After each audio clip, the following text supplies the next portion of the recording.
अस्सलामुअलैकुम मलगरो खबरें वको द ब्रेकिंग न्यूज़ और द गुड न्यूज़ په حواله دا ویډیو تر انده پورې وګورئ ویډیو لایک کړئ او زموږ چینل هم سبسکرایب کړئ او ورسره د غنټې نشان هم دباو کړئ چې زموږ راتلونکي داسې ویډیوګانې تاسو ته وخت په وخت ملويږي خرازو خپل ویډیو لا خبر مونږ کوله د بریکینګ نیوز او د ګډ نیوز په حواله ملګرو د بریکینګ نیوز او ګډ نیوز په دې سیریز کې مونږ تاسو ته د پښتو هغه فلمونه خایو کم چې په یوټیوب باندې په فل ایچ ډي کوالټي کې اویلیبل دي هغه مونږ تاسو ته په ویډیوګانو کې خایو چې کم فلمونه په یوټیوب باندې اویلیبل دي په هغه کې یو فلم دی مست ملنګ هم یو ډیر زبردست فلم دی د شاهد خان د کیریئر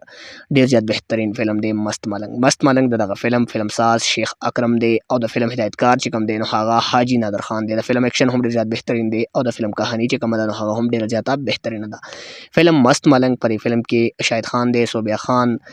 جنگیر خان سید نور ببرک شاه محمد حسین سواتی عمران خټک او داسې نور هم ډیر زیات بهترین کاست په فلم مست ملنګ کې شامل دی چې په فلم باندې ډیر ښه ویورشپ هم راغلی دی دا فلم په هاي فای مو یوټیوب چینل باندې په فل ایچ ډي کوالټي کې اویلیبل